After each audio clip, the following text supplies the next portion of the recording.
Somordin Hapromba Alangta Dima Hausau Afran ASEAN lo Latung dari ini sistemnya Kongres seperti COC BJP along tak elitung lo Nangjon gelom Modi dia panggil pangtang dia pang Lasi Kongres kita nanti kedua jelas Lasi Joram Ingleke nomination la pinunde da choklo nileke puja bange keren da pari prat la bange ni to kata bola chini lo non niliphan Bharatiya Janata Party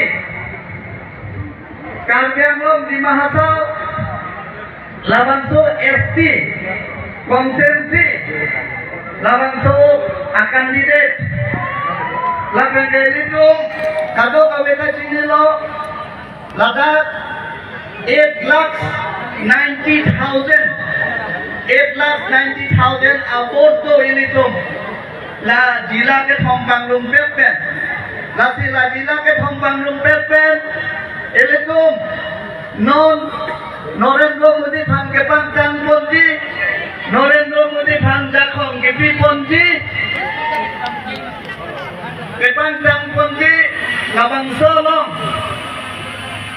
आपकी बार 400 पार आपकी बार 400 पार फिर एक बार मोदी सरकार लासी इले तुमदार central government along सिता में BJP सिवांगे को लापेन MP के हाइता 400 पार लासी इले तुम Karbyanglo Dimahasau lapen ke West Karbyanglo Peseta में इतुम का वोट के पालों नंगिया बागे 500 पार वोट इली तुम पालों नंगो 5 लाख पार इली तुम वोट पालों नंगो लाते इली तुम क्या मुझे मालूम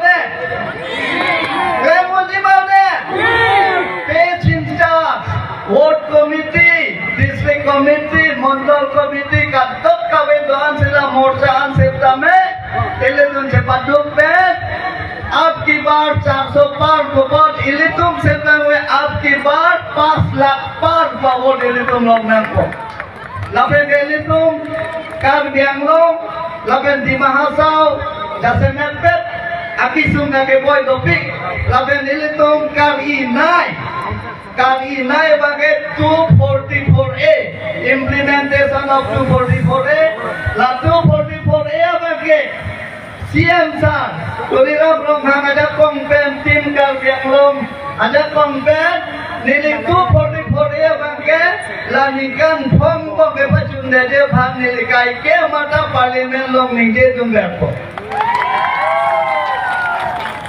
lapen ke ili tumlom non ili tumalom non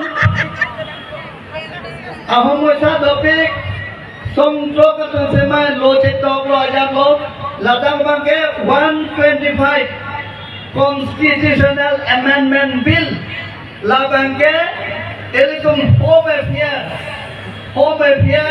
minister Rajnath Singh labangso bila bangke Rajya Sabha log introduce ello Rajya Sabha log introduce ello labangso account sitame la 125 amendment article 2442 labende article 275(1) labangso sitame nili parliament log nili MP mandate lo tale parliament log labangso Akam makenang labang so bil sitame pacun pon bo pusi rada tumpan pachinilo lapen ke ini tum chinilo central government ben ile tumpan development asai dan pik lo lasi anso se development asai ke palong dia phan anso se development asai ke palong dia phan ile tum ong dung abor ben je palong dung ben Nonda central government central scheme nang pik lo towan pen chenglok kitunalang pen chenglok kadok kawe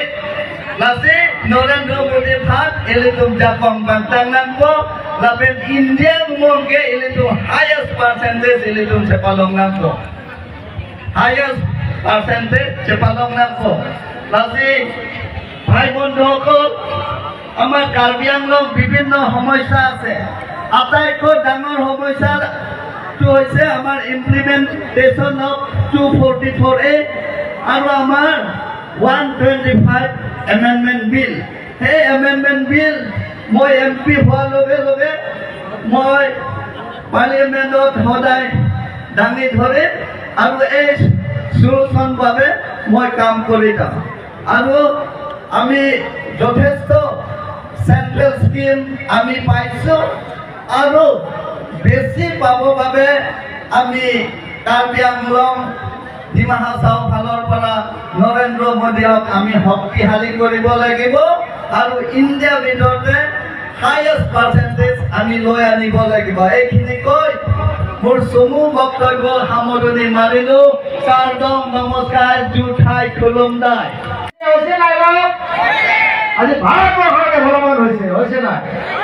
Narendra Modi ডাঙৰীয়াৰ বলিষ্ঠ নেতৃত্বত আজি ভাৰতবৰ্ষৰ যি উন্নয়ন হৈছে যোৱা 10টা বছৰত। আজি আমাৰ পৰম শ্ৰদ্ধাৰ মহিলাসকল আছে,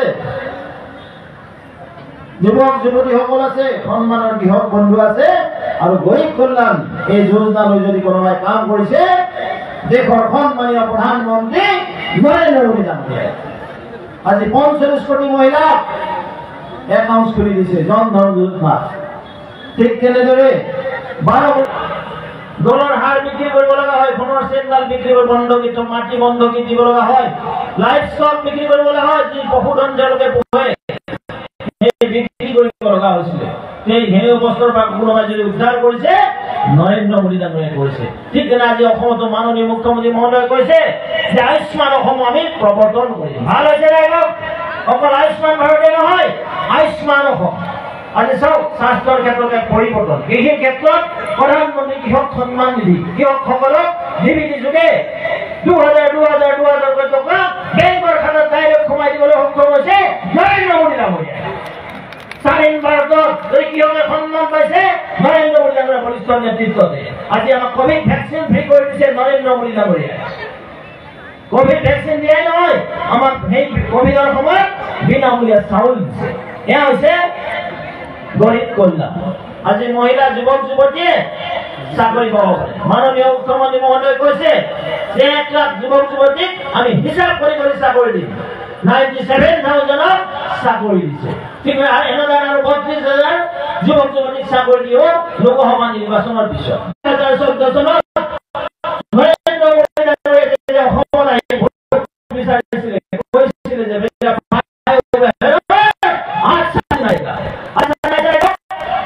ঘৰত বহি আমি ফেচবুক কৰিব পাৰো, ঘৰত বহি আমি এপ্লিকেশ্যন দিব পাৰো। আজি ডিবি দিলে মহিলাসকলৰ বেংকৰ খাতাত 1,250 টকা একাউণ্টত সোমাই যায়।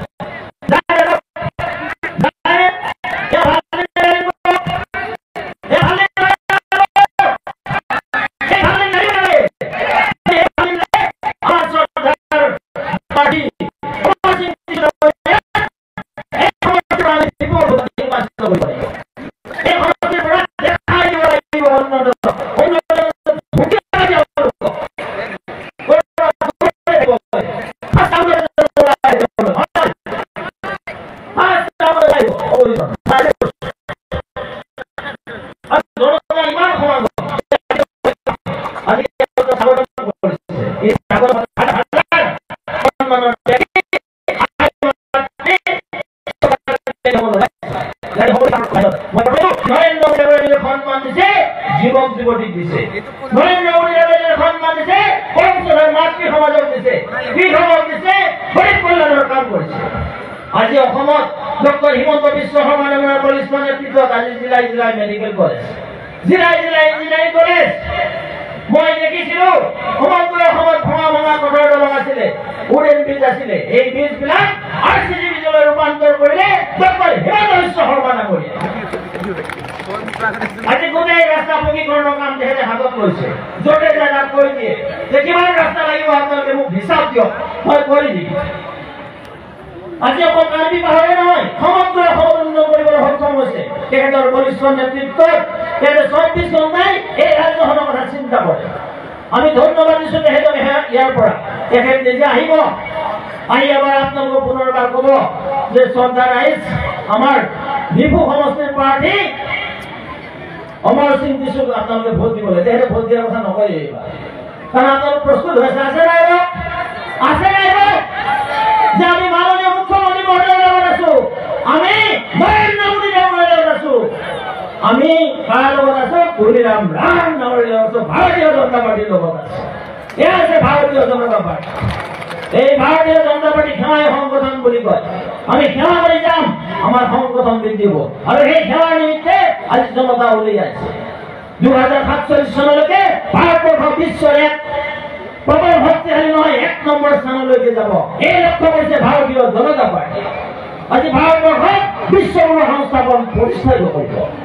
সেই নিমিত্তে এইবেলি আমি ভোট আমাৰ প্ৰাৰ্থী অমৰ সিং দিছু ডাঙৰীয়া নিৰ্বাচিত কৰিব লাগিব। আৰু মোদী ডাঙৰীয়াক আমি এই চিটখন আমি কণ্ট্ৰিবিউশ্যন দিম নে নিদিম? বিশাল ভোটত আমি জিতাই দিম নে? বিশাল ভোটত। আমাৰ প্ৰিয়তাই কৈছে যে আজি বহুত যোগদান আছিলে, কিন্তু তেখেতসকল গুৱাহাটীৰ পৰা আমাৰ প্ৰাৰ্থীক লৈ আহিছে টিকট লৈ। ইয়াত বহুত সময় গুচি গ'ল। পৰৱৰ্তীখন আৰু হাজাৰ হাজাৰ লোকে ইয়াত যোগদান কৰিব। ইয়ে কি বুজাইছে যে ভাৰতীয় জনতা পাৰ্টীৰ জনপ্ৰিয়তা, আমাৰ নৰেন্দ্ৰ মোদী ডাঙৰীয়াৰ জনপ্ৰিয়তা, ডক্টৰ হিমন্ত বিশ্ব শৰ্মা ডাঙৰীয়াৰ জনপ্ৰিয়তা, কাৰ্বি আংলঙৰ আমাৰ নেতাসকলৰ জনপ্ৰিয়তা। এই জনপ্ৰিয়তাৰ কাৰণে আজি ৰাইজ আমাৰ ৰাজনীতি সমস্যা আছে। সেই সমস্যাটো আছে অট'নমাছ ষ্টেট। অট'নমাছ ষ্টেট হ'ল ষ্টেট উইদিন এ ষ্টেট। আমি অসমত থাকি অসমৰ বিভাজন নকৰোঁ, অসমৰ বৰহম কৰা স্বাৰ্থত যে অট'নমাছ ষ্টেট মানে যে অসমৰ বৰহম কৰা। গতিকে সেইটো থাকিব। ৰাজনীতি সমস্যা সমাধান কৰাৰ স্বাৰ্থত ইণ্টাৰ ষ্টেট বৰ্ডাৰ সমস্যা আছে, ইণ্টাৰ ডিষ্ট্ৰিক্ট বৰ্ডাৰ সমস্যা আছে, আৰু কাৰ্বি আংলঙত যিমান ডেভেলপমেণ্টৰ ইছ্যু সেই ইছ্যু পূৰণ কৰাৰ স্বাৰ্থত আমাৰ মনোফেষ্ট থাকিব। তোমার ধরা নাই নাচ করা নাই তোমার টাচে করা নাই কি নাচ করা নাই টাচন করতে হবে তোমার ধরাই নাই তোমার পৰিৱেশ আৰু নিশ্চিতভাৱে আমি আজিয়ে কৈছোঁ যে ডিফু সংসদীয় সমষ্টিত অমৰ সিং দিছু ডাঙৰীয়া বিশাল ভোটত নিৰ্বাচিত কিমান ভোট পাব? কিমান ব্যৱধান পাৰ্চেণ্টেজ বুলি কথা যিমান ভোট পায় তাৰ 80% ভোট অমৰ সিং দিছু ডাঙৰীয়া। ৰাজ্যত কিমান এখন লাভ কৰিব? 13খন আসন লাভ বিজেপি মিত্ৰগোষ্ঠী। বিজেপিয়ে লখিমপুৰ সমষ্টিত এতিয়ালৈকে মানে তেওঁলোকে প্ৰাৰ্থিত্ব দিব মানে পৰা নাই। চৰি কংগ্ৰেছে আৰু আপুনি জানে যে পুৰণা দুটকীয়া নথন পইণ্টত দিছে। আৰ্টিকেল 244A মানে যদি বিজেপিয়ে গোটেইখিনি আসন পায়, আৰ্টিকেল 244 এই ওপৰত আপুনি কি কোনো সংবিধানৰ কথাটো এতিয়া ইলেকশ্যনত নাহে। আগতে আমি এতিয়া ইলেকশ্যন ভোট বিচাৰি আছোঁ, কেম্পেইনিং কৰি আছোঁ। ৰিজাল্ট হৈ যাওক, চৰকাৰ গঠন হওক, তাৰপিছত এইবিলাক ডিছকাশ্যন হ'ব। আপোনালোকৰ নেতাৰ মুখত গৌৰৱ গগৈৰ নাম শুনা পোৱা গৈ আছে। আপোনালোকৰ দৃষ্টিত কি গৌৰৱ গগৈ কি শক্তিশালী নেকি? কেনেকৈ শক্তিশালী হ'ব? আমাৰ নৰেন্দ্ৰ মোদী ডাঙৰীয়াৰ আগত কোনোবা শক্তিশালী আছে? হিমন্ত বিশ্ব শৰ্মা ডাঙৰ শক্তিশালী আছে নেকি? আমাৰ তুলিৰাম ৰাম ডাঙৰ এতিয়া কাৰ্বিৰ কোনো শক্তিশালী নেতা আছে নেকি? আপোনালোকে কওক যে আমাৰ ইমান শক্তিশালী নেতা আছে, they can compare. Thank U.